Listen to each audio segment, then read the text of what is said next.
It's not about being open to anything. The world is calling us forward into something different. It is calling for adaptive leaders. It's about being willing to break something open, right? Because if you can be curious about the interpretations that you make that are pissing you off and frustrating you, that is when you will find freedom. Welcome back to the modern culture, where leadership isn't a title. It is something that we practice. This season, we are walking through the 10 principles that define what it really means to lead from within and build a culture that's awake and aligned and alive. And if conscious awareness is the foundation, the awakening, then courageous curiosity is the fire that follows. This is principle 2. And it's not about asking more questions, friends. It's about asking better ones, the kind that disrupt your default, that challenge what you've been handed, and call forth who you are here to become. Because the strongest leaders aren't the ones with the most answers. They're the ones who dare to ask the questions that no one else will.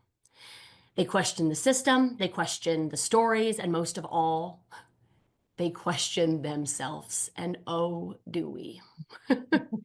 In this episode, we're exploring what courageous curiosity really is, why it's no longer optional in 2025, and how to start practicing it in little bits that could possibly change everything for you. Because if you want a different outcome, personally, professionally, culturally, you don't need a new strategy. You don't need a new blueprint. You don't need a new map.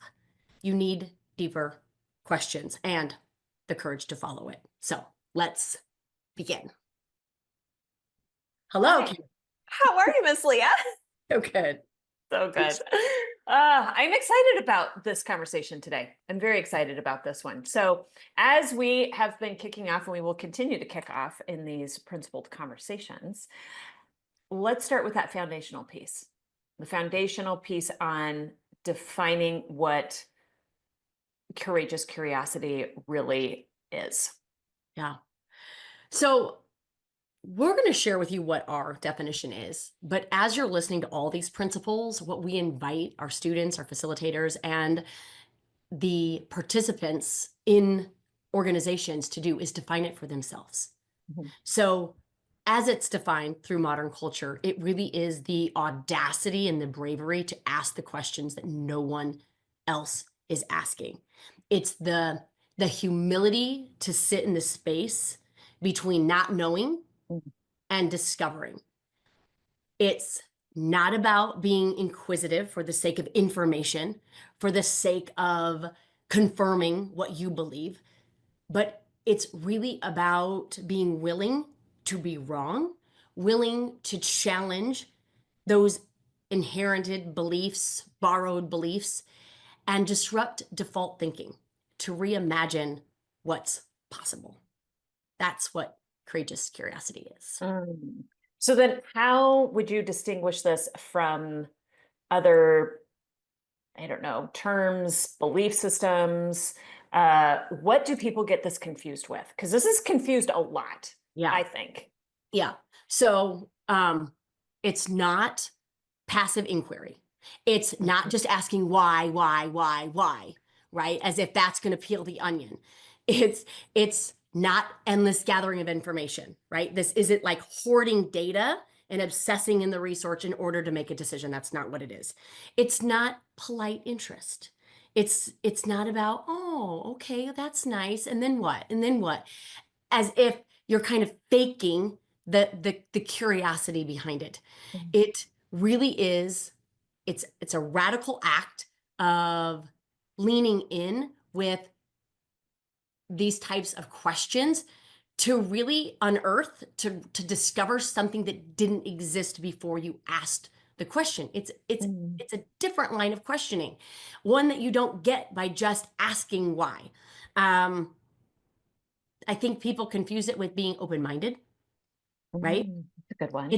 It's not about being open to anything. It's about being willing to break something open, right? It's not about brainstorming to kind of keep you in your comfort zone. It's what if instead we believe something that we haven't any business believing? Like it's believing in something that is impossible as opposed to what we've already done and how do we make it just a little bit better, right? Instead of like, what if we did this just a little bit better? Instead of what haven't we even imagined that is possible for us? So that's what I would say. That's what It's brilliant. Like we say, it is confused just so often, really too often, with what the world desires, right? It is what the world desires. They just have not had any real deep understanding or anything tangible to kind of wrap their hands around to go, God, what is this courageous curiosity? What is curiosity really at the end of the day? So as they are looking at that, and we pull in those tangibilities, which I know you love, your little science side, your neuroscience side, all of those types of things. What is the science behind this? So much. Yay! Like so Right? much. I wish we had an hour just on the science side. Yes. But if for the science, the geeks out there like me, curiosity is your biological advantage. That's what it is. It's so neurologically, it activates the brain's reward system, the dopamine. That enhances learning, enhances memory, it enhances neuroplasticity, which is just that idea that neurons that fire together wire together, and we create neural pathways. And if we can create them, we can disrupt them, which is what we do by being curious. Psychologically, it reduces anxiety, it interrupts your fear loops, it increases emotional resilience by shifting focus from threat to possibility. As when I was sharing those questions that we ask, it's not what can we do that's just a little bit better than what we've done in the past. It's what can we do that we've never done before in possibility. Just that shifts the amygdala to get you to think in something that brings forward excitement, because there is no potential in the past and we look for it there. Right? And then we get frustrated and overwhelmed and exhausted because we're trying to recreate something that we've already done and trying to get excited about it. So that's what it does emotionally and organizationally for your businesses, for teams that you lead. It builds trust. It drives innovation. Like doing what's already been done is not innovative, friends. It's rinsing, repeating, and maybe doing it just a little bit better. We're not interested in the modern culture of being change agents. We are disrupting the transformation that we believe is required. We believe that's what your heart yearns for. So we just think organizationally, teams led by curious leaders are more engaged, they're more adaptable, they're more resilient, they're more aligned, they're held more accountable to outcomes that obviously then drives your culture results. So that's the science. That's the science behind it. So now that we have the science behind it, we understand why neurologically, why biologically, why organizationally it might be important to adopt this this principle in your leadership. What are some of the warning signs that someone doesn't have this principle embodied? How does it show up, like in their life and their relationships, when this is missing? You know, when this is missing, the absolute first thing that comes to mind when you say that is intention. It is stepping into something with an expectation. It is stepping into something with an intention. Use a phone call, use a meeting, use anything that you have coming up. If you're stepping into it with an intention, a preconceived outcome, there is no courageous curiosity. There isn't, because you haven't allowed space for it. You've already made your mind up as to what the outcome is going to be on the other side. And when you do that, you stop listening. You are trying to navigate a conversation in the direction that feeds that preconceived outcome that you've already put in place.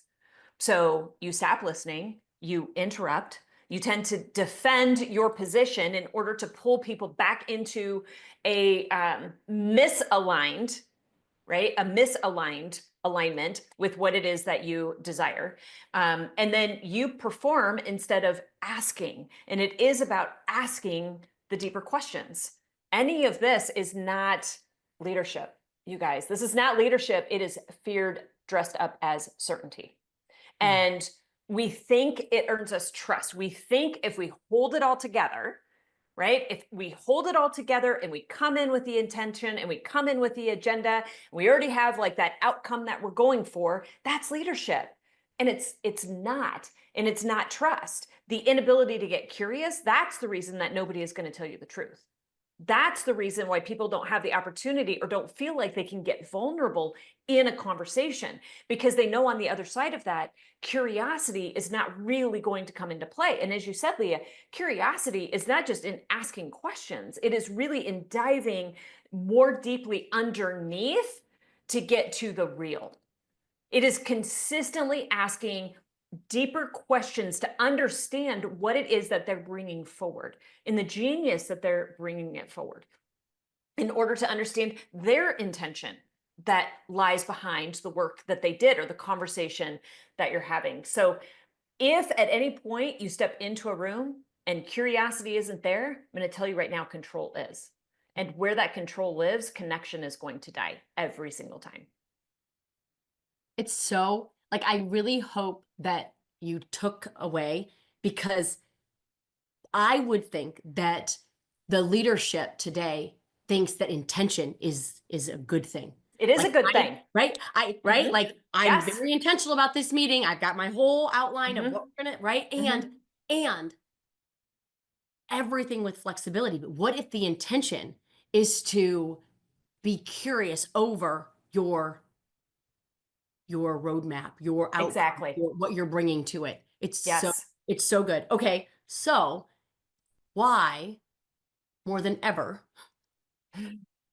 is this principle, especially for leaders, so important to understand? Mm. Well, I mean, again, we could continuously in every single one of these principles go, could we just look at the landscape of 2025 and everything that this has offered up to us? I will say, first and foremost, if we do not bring curiosity to the table, we are going to be swayed in too many different directions that aren't leading us back to our own integrity or our own authenticity. If we're not bringing curiosity to try and understand the thing that sits underneath what is being presented to us, right? We're going to end up buying into things that don't make any sense for us. They don't make any sense for us, and they don't make any sense for our organizations, our families, or our communities. Okay? We're leading in complexity.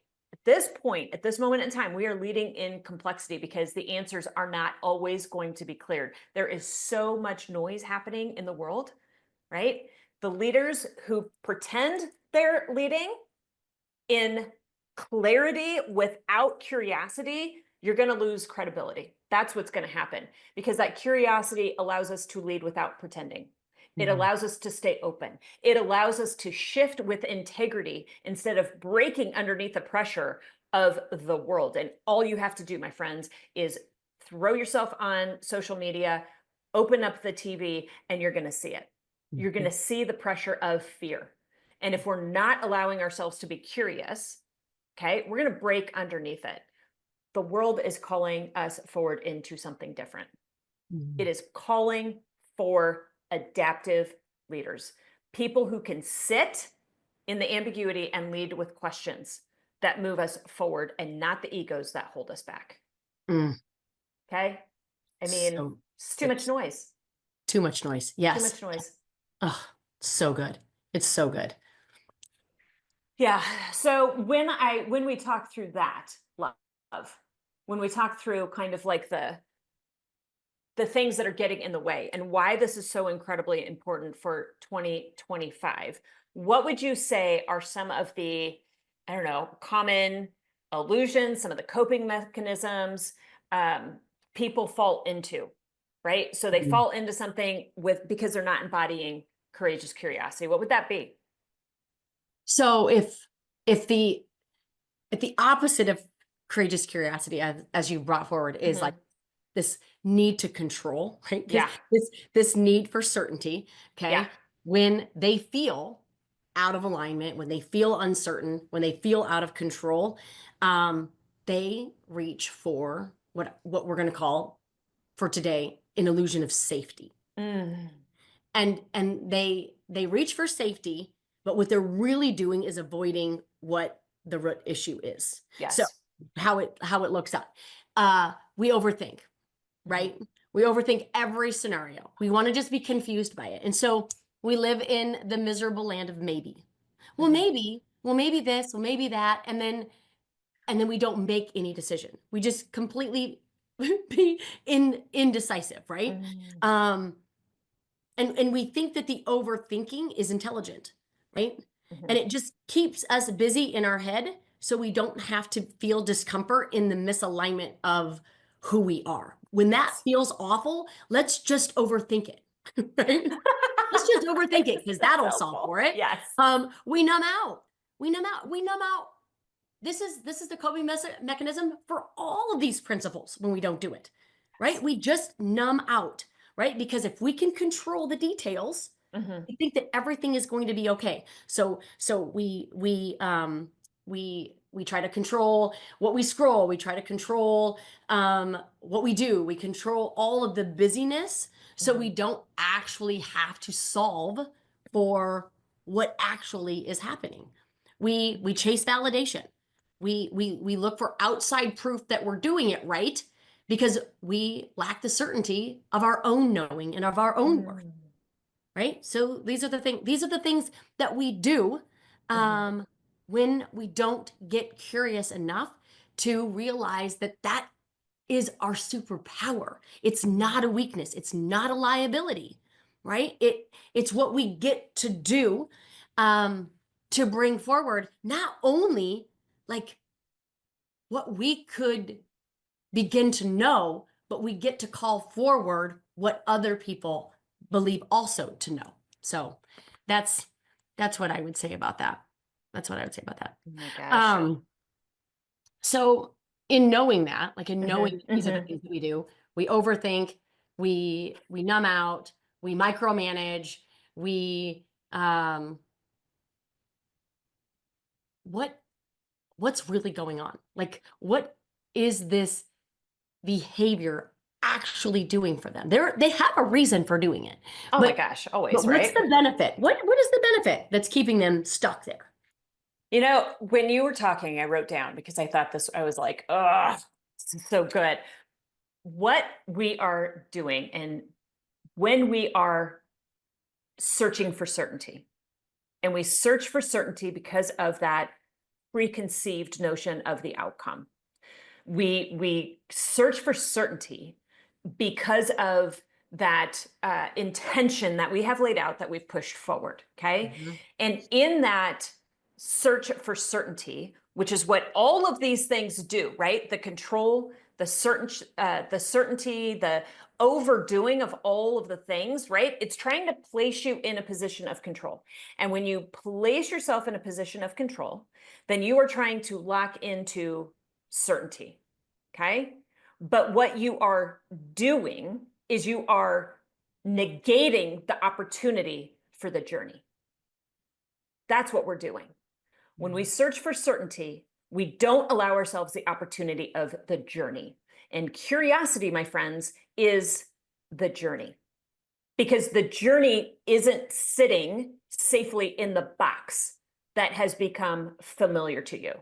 And so familiar, in fact, that even if it's killing your leadership, you're going to stay contained when the safety of that box, because that certainty, my friend, has become a drug. Mhm. It's become a drug. It makes you feel powerful when Mhm. you're actually afraid. Mhm. Control is not leadership, and performance isn't presence. When we have the opportunity to get curious, and again, it's that courageous curious. It's not asking questions for the sake of asking questions. Did you ask 3 questions before you made a determination, right? That's performance. It's not presence.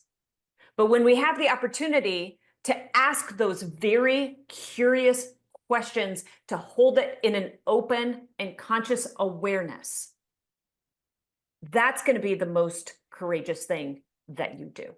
Mm. It's so good. And really, if when you were saying this, I was thinking, oh my gosh, yeah. It's not just Mhm. asking more questions No. necessarily. Sometimes you don't even have to ask a question. You bring something forward without an Yes. intention. You just want to lay it at somebody's feet. And then the only question that we really ever have to ask, and we don't have to ask it out loud, we ask it up here in our head and our heart is, how can I be wrong about this? Mhm. Because Mhm. when you're willing to ask that question, you don't have to get defensive. You don't have to justify. You don't have to argue because they'll tell you how you're wrong about it. Right. They'll tell you that's just not the way it is. And Mhm. if you really allow for that truth to be there, it can be so powerful because then Mhm. you can learn what you couldn't learn when you had an intention of your own knowing, if that makes sense. So what's the real cost here then? Well, so what's interesting is when you talk about that and you going into a meeting, going into a conversation, and just kind of taking it out and laying it, right?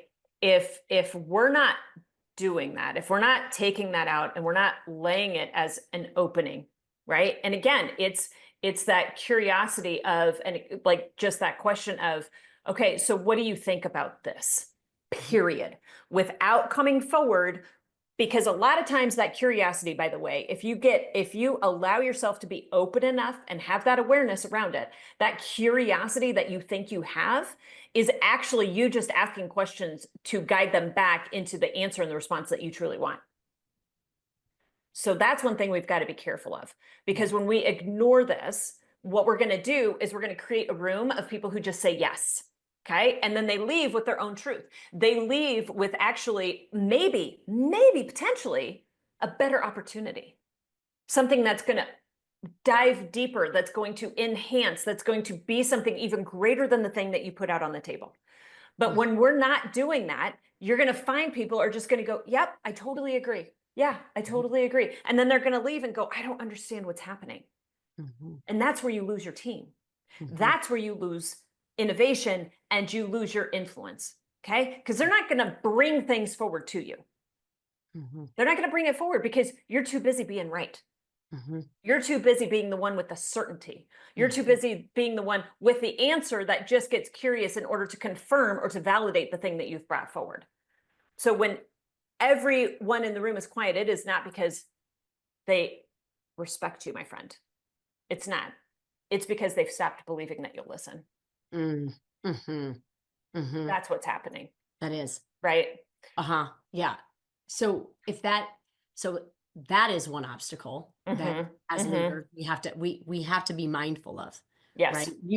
You want to be a leader that people feel like they can come and they can Mm-hmm. talk to you so that they feel heard and they feel appreciated and they feel understood. Mm-hmm. And if you're not that for them, then without being obvious, then none of what I just said is true.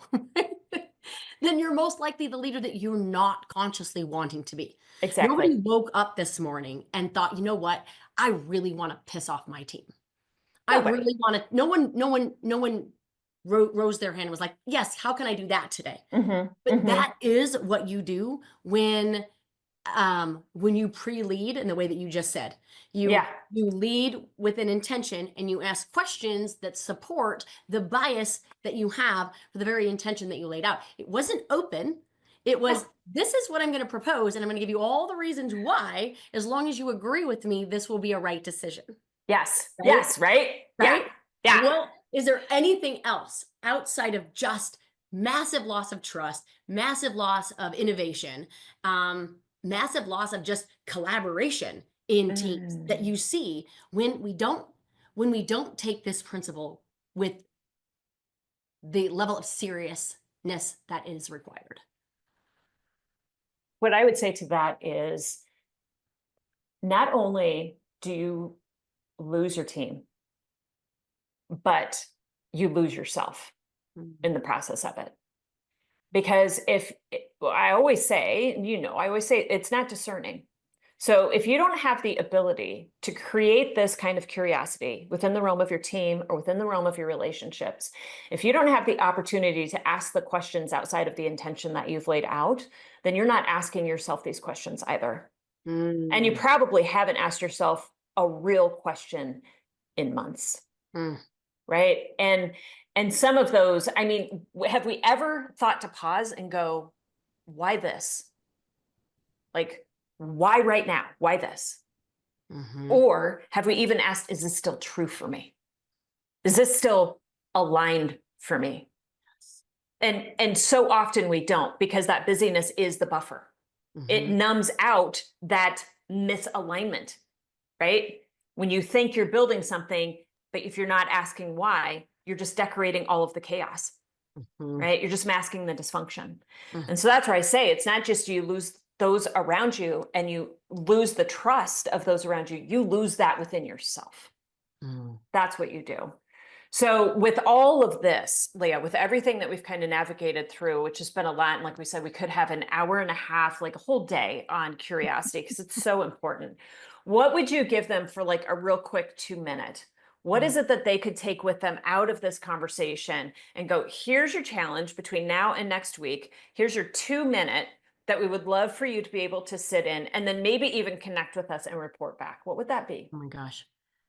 So last week I asked you to habit stack your teeth brushing. I asked you, as you're brushing your teeth, really be thinking about what you're thinking about in that type of awareness. And today, what I want to challenge you guys to do is, if you're a to-do person like I am, and if you have your little to-do lists, right? What I find very fascinating is we have all these to-do things, but rarely do we put on our to-do list to think, right? To think about what it is that we're thinking about, to ask yourself, to your point, what am I interpreting that isn't true?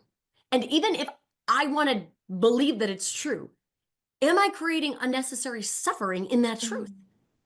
We do it all of the time. We create so much anxiety and burden and depression and sadness and suffering because we don't even allow ourselves to get curious, because we just need to be right in it. And so where can we release that suffering for the sake of curiosity? Because if you can be curious about the interpretations that you make that are pissing you off and frustrating you, that is when you will find freedom. That is when you will find peace. And that is when you will be able to connect with people on a deeper level, because you won't need them to validate who you are, because you've already done that work for yourself. I love it. It goes back to self-trust. I love it. It's brilliant. Thank you. Thank you. Yes, All yes. right, friends. Well, until we tap in next week for principle number 3, that's the challenge for you. I really hope you take that with sincerity, with curiosity to see what it could potentially open up for you, and with that open awareness that we talked about last week. So until we meet again, friends, I hope you have a blessed day.